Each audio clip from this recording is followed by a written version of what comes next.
하나님 말씀은 출애굽기 28장 36절로 43절 말씀입니다. 아론의 이마에 순금 패를 두고 다리에 속 바지를 입으라. 제사장의 옷은 가장 귀한 재료를 가지고 하나님의 선하신 뜻을 따라 하나님이 말씀하신 모양대로 최고의 장인을 통해서 만들어진 의복이었습니다. 그 제사장의 예복은 만들게 하신 의도에 맞게 제사장이 거룩한 직분을 감당할 수 있도록 영화롭고 아름다운 모습으로 보이기에 충분했습니다. 하나님께서는 이 옷을 모세의 형이었던 아론에게 입혀주사 아론을 영화롭고 아름답게 하여 주셨고 아론이 제사장의 직분을 온전히 감당할 수 있게 하여 주셨습니다. 이제 아론은 하나님께서 말씀하신 대로 그 절차에 따라 몸을 성결케 하고 제사를 통해서 거룩한 직분을 온전히 위임받게 되면서 그는 더 이상 지난날의 평범한 모습의 아론이 아니었습니다. 아론은 이스라엘에서 백성을 대표해서 하나님 앞에 나아가 제사를 드릴 수 있는 유일한 자가 되었습니다. 아론은 백성 중에서 가장 존귀한 자요 거룩한 자로 섬김을 받고 보호를 받는 자가 되었습니다. 이렇듯 제사장이 옷을 입고 백성들 앞에 서 있는 아론의 모습은 확실히 거룩한 직분을 감당할 영화롭고 아름다운 모습이었습니다. 그런데 이러한 제사장의 의복에는 겉으로 드러나지는 않지만 너무도 중요한 의복이 또 있었습니다. 그것은 속바지였습니다. 이 속바지는 겉에서는 전혀 보이지 않았기 때문에 제사장이 백성들 앞에서 영화롭고 아름답게 보이는데 아무런 역할을 하지 않았지만 하나님께서는 속옷의 중요성을 말씀하실 때 죽지 않기 위해서 제대로 갖추어 입으라고 하셨습니다. 옷을 입는데 하나님께서 죽음을 원하신 것은 이 속옷밖에 없어요. 너 잘못 입으면 죽게 될 거야. 말씀하셨던 이 중요성은 속옷밖에 없습니다. 겉옷을 입을 때는 그런 표현을 안 쓰셨어요. 아니, 겉에 드러나지도 않는데 이 속옷을 왜 그렇게 중요하게 말씀하셨을까요? 출애굽기 28장 39절로 43절을 보면 너는 가는 배실로 반포 속옷을 짜고 가는 배실로 관을 만들고 띠를 수놓아 만들지니라.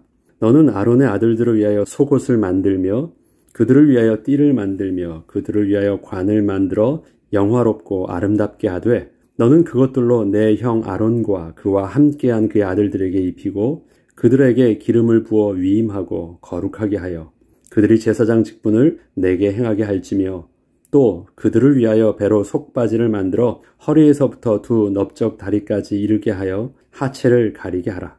아론과 그의 아들들이 회막에 들어갈 때에나 제단에 가까이 하여 거룩한 곳에서 섬길 때 그것들을 입어야 죄를 짊어진 채 죽지 아니하리니 그와 그의 후손이 영원히 지킬 규례니라. 지금 속바지의 모습을 보면 하체까지 가리는 것, 넓적다리까지 갖추는 거 보면 짧은 팬츠나 우리로 말하면 팬티 같은 어떤 그 모습 정도예요. 그러니까 밖에선 전혀 보이지 않습니다. 그런데 이 속옷의 기능이 뭐냐면 아론과 그의 아들들이 회막에 들어갈 때나 제단이 가까이요 거룩한 곳에서 섬길 때 그것들을 입어야 죄를 짊어진 채 죽지 아니하리라. 다시 말해서 이 옷은요 사람들에게 나설 때는 그렇게 효과를 발휘하지 않는데요. 그런 기능이 아니에요. 하나님 앞에 제단에 나아가거나 성막 안에 들어가서 하나님을 섬길 때 그것이 중요한 역할을 한대요. 그것을 입지 않으면 그 안에서 범죄함으로 인하여 잘못해서 범죄한다? 그럼 그것을 입지 않는데 범죄한 모습이 뭘까요? 노출되는 거예요. 드러나는 거예요. 그 하체가 드러나는 것으로 인하여 죽게 되지 않도록 입으래요. 그러니까 이 속옷은 백성들을 위한 옷이 아니라 하나님 앞에 서야 하는 또 하나님 앞에서 필요한 옷인 것입니다. 자, 속옷은 겉옷 안쪽에 입는 옷입니다. 그런데 특별히 주목할 것은 속바지입니다. 이스라엘 백성들의 옷은 오늘날과 같은 재단이 되어 있는 옷들이 아니라 통으로 짠 옷에 허리띠를 묶으면 옷이 되는 형태였기에 이러한 옷은 서 있는 상태에서는 어느 정도 모양이 나오고 신체를 다 가리울 수 있었지만 계단을 오르거나 엎드리면 신체가 노출될 우려가 있는 옷들이었습니다. 치마 같은 형태니까요. 때문에 제사를 위하여 다양한 동작을 하게 되는 제사장에게는 혹시라도 자신의 하체가 드러나지 않도록 속바지도 입게 하신 것입니다. 이러한 속바지는 일반 백성에게는 그렇게 중요치 않고 별 필요가 없는 옷이었지만 하나님께서는 제사장들의 의복에는 목숨이 걸릴 정도로 중요하게 여기셨습니다.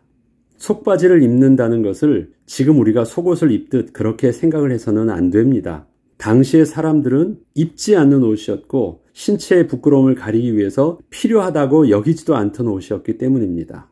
하나님께서는 이것을 부끄러움의 문제가 아니라 생명의 문제라고 하시면서 또 죄의 문제라고 하시면서 특별히 제사장들에게만 입게 하신 것이었습니다. 당시에 속옷이란 개념은 없었습니다. 그냥 가리우기만 하면 됐었어요. 그런데 하나님께서 제사장의 옷은요, 특별하게 그것을 찝어서 말씀하세요. 그리고 그것의 중요성을 죽는다고 말씀하세요. 그래서 반드시 입어야 된대요. 왜 그러셨을까요? 제사장의 존귀함은 직분의 존귀함입니다. 직분을 맡은 사람이 특별해서 세움을 받은 것이 아니라 개인적으로는 어느 누구와도 다르지 않은 지극히 평범한 자였으나 하나님께서 특별히 택하사 그 직분을 맡겨주신 것입니다. 아론이 왜 존귀한 자가 됐어요? 왜라고 물으면 아무런 답이 없어요. 그냥 하나님이 세우신 거예요. 이유가 없어요. 거기에 더 이상 다른 이유를 댈 것이 없습니다. 그리고 존귀함의 옷을 입혀주사 직분을 감당케 하여 주신 것이었습니다. 제사장의 직분이 거룩하신 하나님 앞에 나아가서 하나님을 섬겨야 하는 일이었기에 하나님의 거룩하심을 만족할 만큼의 의복과 자세가 필요한 것이었습니다. 직분을 감당해야 됐기 때문에 직분에 맞는 옷을 입혀주신 것이에요. 그리고 능히 감당할 수 있도록 그렇게 은혜를 베풀어 주셨어요. 제사장의 의복은 백성들 앞에서 제사장을 존귀하고 거룩한 모습으로 하나님께 서게 하는 것이었지만 한편으로는 제사장의 모든 죄와 그 부정함을 거룩한 의복으로 완전히 가리워주는 역할도 하는 옷이었습니다. 한 가지를 우리가 더 봐야 되는 것이 바로 이것입니다. 때문에 겉옷은 제사장으로서의 영화와 존귀를 드러나게 하였지만 그 안에 입은 속옷과 속바지는 제사장의 부정을 조금 더 드러날 틈이 없도록 완전히 가리워주는 역할을 한 것이었습니다. 우리가 제사장의 옷을 보면 영화롭고 또 아름답고 거룩하게 만들어준대요. 이것은 누구 앞에 설 때 특별히 구별되게 보이게 합니까? 이건 백성들 앞에 설 때는 그렇게 보이거든요. 그럼 그렇게 백성들 앞에서 대우를 받고 또 높임을 받는 그 모습이면 이제 마땅히 하나님 앞에 설 수 있는 자격이 갖춰져 있을까요? 이게 그런 문제는 아닌 거예요. 백성들 앞에선 구별된 자라는 특별한 그 직분에 맞는 위치가 필요하지만 여전히 하나님 앞에 설 때는 그러한 대우를 받음이 하나님의 거룩함을 만족할 수 있는 것은 아니에요. 이 옷은 그런 옷이 아닙니다. 직분을 상징했지만 그래서 백성들 앞에서 하나님께서 높여주신 옷이었지만 하나님의 관심은요, 그 옷에 있지 않습니다. 겉옷에 있지 않았습니다. 하나님의 관심은 속옷에 있어요. 왜 그럴까요? 옷을 입었다고 해서 아론 자체가 거룩한 자가 되지 못합니다. 아론이 거룩한 직분을 감당할 수 있는 것은 옷을 통해서 그 부정함을 가리워 주셨기 때문에 가능한 거예요. 옷은 직분을 나타내도록 영화롭고 아름답게도 하지만 옷은 거룩하신 하나님 앞에 은혜로 설 수 있도록 부정함을 가리워주는 역할도 합니다. 그래서 얼핏 보면 겉옷이 하나님 보기에 더 입어야 되는 옷처럼 보이지만 겉옷은 사람 보기에고 사람 볼 때는 아무것도 보이지 않는 또 관심도 갖지 않는 속옷은요, 하나님 볼 때 왜? 다른 것은 다 가리워져 있는데 이 하체는 미처 가리워지지 않기 때문에 그래요. 그래서 겉옷을 덜 입은 것이 문제가 아니라 하나님 앞에서 그 부정함이 가리워지지 않아서 죽게 될까 염려하래요. 가리워야 되는 거예요. 속옷으로 거룩하게 되는 게 아닙니다. 속옷으로 부정함을 가리우라는 것이에요. 완전히 가리우라는 것이에요. 하나님께서 우리에게 주시는 영화와 존귀 속에서 우리가 착각하게 되는 것이 그것입니다. 겉의 영화와 존귀만 생각하지만 하나님께서는 우리에게 속옷도 입혀주셨다는 사실들을 잊으면 큰일 나는 것입니다. 때문에 하나님께서는 제사장이 의복을 갖추어 입을 때 제사장 개인에 대하여 특별히 주의할 것으로 겉옷보다 속옷을 제대로 갖추어 입어서 죽음을 면하게 하라고 하신 것입니다. 제사장들이 겉으로 보여주고 드러내야 하는 것에만 신경을 쓰다가 자신의 부정함을 가리우는데 소홀히 하는 실수를 절대 범하지 않도록 하신 것입니다. 우리가 앞에 보면 모세를 통해서 제단을 쌓는 법을 가르쳐 주셨죠. 다듬은 돌로 쌓지 말고 또 제단을 높이 쌓지 말고. 왜요? 제단을 높이 쌓았다가는 내가 언제나 그 제단 위에서 섬겨야 된 제사장이 높임을 받게 돼요. 올라가니까. 근데 올라가다가 무엇을 조심하라는 거예요? 내 하체가 보일까 두려워하래요. 그 하체가 보인다는 건 단순히 부끄러움을 말하는 것이 아니에요. 너 속에 죄가 보일까? 그것에 대해서 주의하라는 것이에요. 올라가는 건 좋죠. 왜요? 높아지니까. 다른 사람보다 높이 올라가니까 제단을 높이 올릴수록요 아주 좋아요. 그렇지만 그렇게 될 때 밑에서는 너의 죄를 보게 되는 거예요. 그래서 하나님 앞에서 언제나 제사장이 두 가지를 생각해야 돼요. 하나님 높여주신 직분 때문에 올라서야 되지만 그건 백성들 앞에서 역할 때문에 올라서는 것이지 하나님 앞에 설 때는 양쪽 다 백성들이나 제사장이나 똑같아요. 하나님 앞에서 죄인된 모습을 절대 잊지 말라고 하시는 것입니다. 이것이 바로 속옷에서 가장 중요한 기능, 그의 부정함을 가리우는 역할입니다. 그동안은 제사장의 겉에 드러나는 옷에만 우리가 신경을 썼는데 더 중요한 옷이 하나 더 있다는 것. 저와 여러분을 왕같은 제사장으로 삼아주셨을 때 우리를 영화와 존귀의 관을 씌워주신 그리스도의 영광도 있지만 우리가 그리스도의 십자가의 은혜를 통해서 우리의 죄가 가리워지는 그 십자가의 비밀도 우리는 함께 붙들어야 되는 이유가 거기 있는 것입니다. 그리스도의 부활의 영광과 그리스도의 죽으심의 그 은혜의 비밀들 우리는 함께 가지고 있어야 하는 것입니다. 다음은 순금으로 만든 패입니다. 출애굽기 28장 36절로 38절에는 너는 또 순금으로 패를 만들어 도장을 새기는 법으로 그 위에 새기되 여호와께 성결이라 하고 그 패를 청색 끈으로 관 위에 매되 곧 관 전면에 있게 하라. 이 패를 아론의 이마에 두어 그가 이스라엘 자손이 거룩하게 드리는 성물과 관련된 죄책을 담당하게 하라. 그 패가 아론의 이마에 늘 있으므로 그 성물을 여호와께서 받으시게 되리라. 제사장의 영화를 상징하는 머리에 씌워진 관에 순금으로 만든 패를 묶고 관 전면에 있게 하라 하십니다. 왕의 영광은 어디에 있습니까? 크라운, 왕관에 있잖아요. 그것처럼 제사장을 영화롭고 존귀하게 하는데 제사장도 관을 써요. 그런데 그 관에 가장 잘 보이는 핵심에 그래서 대부분 왕관에는 뭐가 있습니까? 큰 보석이나 가장 잘 보이는 영광을 상징하는 빛나고 찬란한 것이 있죠. 그런데 제사장의 이 관에는요, 정면에 무엇이 있게 하냐면 관 말고 금판에다가 각인한 것입니다. 여호와의 성결이라 쓴 글씨를 각인한 것을 끈으로 묶어서 이렇게 놔두래요. 잘 보세요. 그게 얼마나 볼품없는 건가. 보석을 떡 박아도 모자르는데 거기다 금판으로 해서 글씨를 써 있는데 여호와께 성결이라는 글씨를 써서 딱 관 위에다 매래요. 가장 잘 보이게. 그럼 이건 누구 앞에 서는 거냐면 그 기능도 나오죠. 자, 이것은 이스라엘 자손이 거룩하게 드리는 성물과 관련된 죄책을 담당하리라. 이스라엘 백성들이 제사장 앞에 성물을 가지고 올 때 제사장을 대면하잖아요. 제사장이 대면하면 제사장을 볼 때 제일 먼저 뭘 보겠어요? 잘 보이는데 여호와께 성결이라는 것을 딱 보겠죠. 그래서 저들의 죄책을 담당하게 하래요. 그 패에는 여호와의 성결이라는 글자가 새겨져 있었고 이 내용을 이스라엘 백성들이 하나님 앞에 제물을 가지고 나올 때마다 반드시 보게 하여서 자신들이 드리는 그 제물이 하나님께 드리기에 합당한 제물이어야 함을 분명히 알게 하라고 하신 것입니다.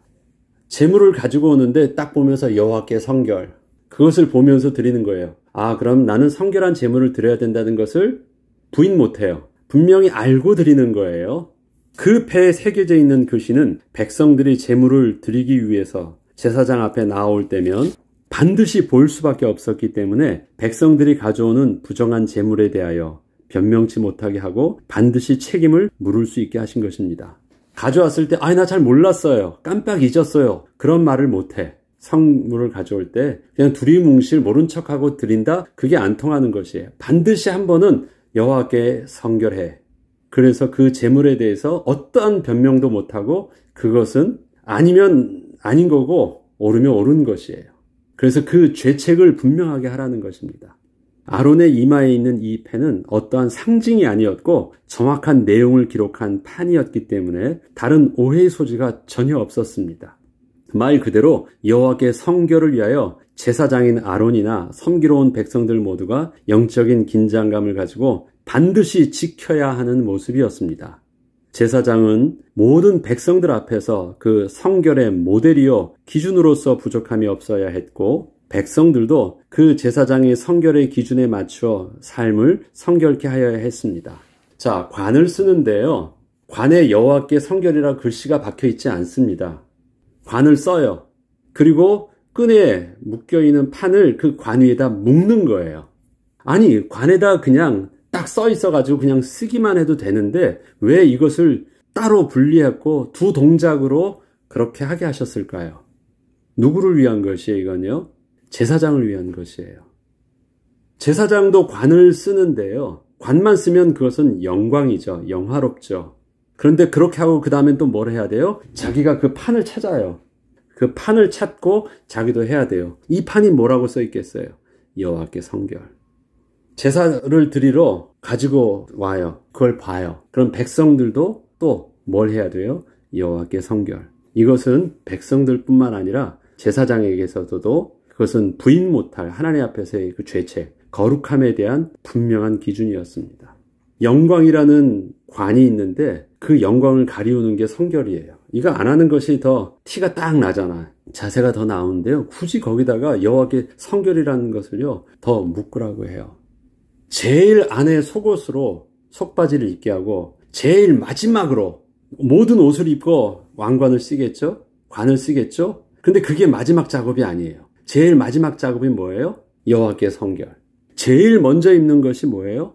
속옷. 제일 마지막에 입는 것 여호와께 성결. A부터 Z까지 처음부터 마지막에 무엇이 있습니까? 하나님 앞에서 양쪽 다 성결이에요. 성결. 제사장에게도 그렇게 했고 그 다음에 백성들에게서도 그러한 모델이 되게 하신 것입니다.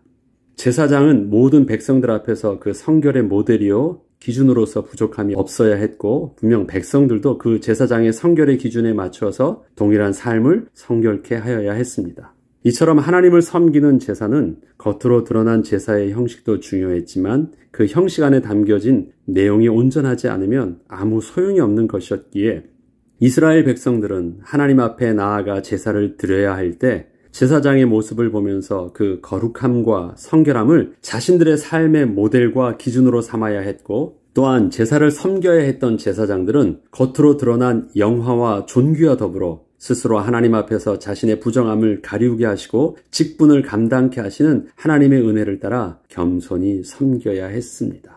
백성들에게 보여주는 영화도 있지만 자기 자신의 그 죄를 감추기 위한 그 의복에 얼마나 신경을 써야 됐는지 모른다는 것입니다.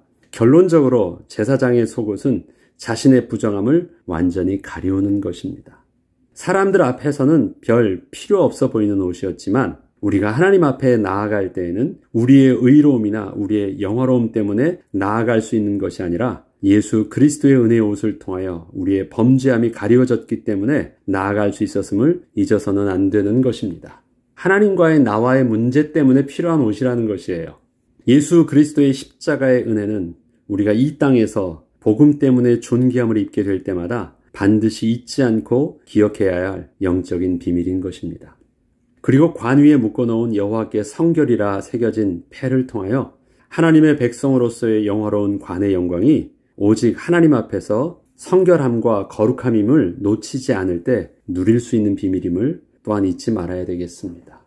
다른 것이 아니에요. 겉으로 보이면 귀한 보석과 귀한 장식으로 인해서 존귀해 보이지만 핵심은 거기에 있지 않고 여호와 앞에서 거룩함. 내가 거룩하니 너희도 거룩할지니라. 이렇게 말씀하신 것이에요. 저와 여러분이 하나님의 백성으로서의 존귀함이 어디 있을까요? 세상적인 세속적 가치로 볼 때는 또 그 위엄과 그 부와 그 권위에 있어 보이지만 하나님께서 우리를 존귀하게 여기실 때는 하나님이 우리와 함께 거하실 수 있는 그 의로움과 거룩함 때문에 우리가 존귀하다는 것입니다. 이 영적인 비밀들을 우리가 잊지 않고 우리에게 주신 거룩한 직분을 감당하기 위해서 하나님께서 우리를 존귀하게 세워주셨을 때 그것은 마땅히 우리가 감당해야 될 존귀함의 모습이고 그래서 감사함으로 누려야 될 모습이지만 온전히 누릴 수 있도록 우리가 하나님 앞에서 더욱더 우리의 죄성을 내려놓고 겸손함으로 그 은혜를 잘 감당할 수 있는 저와 여러분이 되길 주의 이름으로 축복합니다. 기도하겠습니다. 하나님 아버지, 하나님께서 우리를 아무 이유 없이 조건 없이 우리를 가장 존귀한 자여 왕같은 제사장이여 거룩한 나라의 하나님의 백성으로 세워주셨습니다. 왜라고 이유를 물어주시면 그냥 내가 너를 사랑하였다 말씀하시고 우리의 어떤 잘난 모습 때문이 아니라 하나님의 선하신 계획 가운데 택하였음을 우리에게 분명히 말씀하셨습니다. 하나님 아버지, 우리가 존귀함을 은혜로 누리고 또 세상 앞에 서게 될 때 여전히 우리의 연약한 모습을 또 우리의 부족했던 모습을 잊지 않고 겸손히 주님의 은혜의 날개 아래 거하게 부족함이 없도록 인도하여 주시옵소서. 하나님께서 입게 하신 거룩한 영광의 겉옷과 더불어 또 하나님께서 가리켜 하신 그 속에 우리의 부끄러움의 죄를 또 우리의 속옷으로 가리울 수 있는 것, 바로 예수 그리스도의 비밀을 통해서 우리가 온전히 감당하며 누리게 하여 주옵소서. 거룩한 백성의 모습으로 오늘도 또 주 앞에 서도록 성령 하나님 함께하여 주옵소서. 감사드리며 우리 주 예수 그리스도 이름으로 기도합니다. 아멘.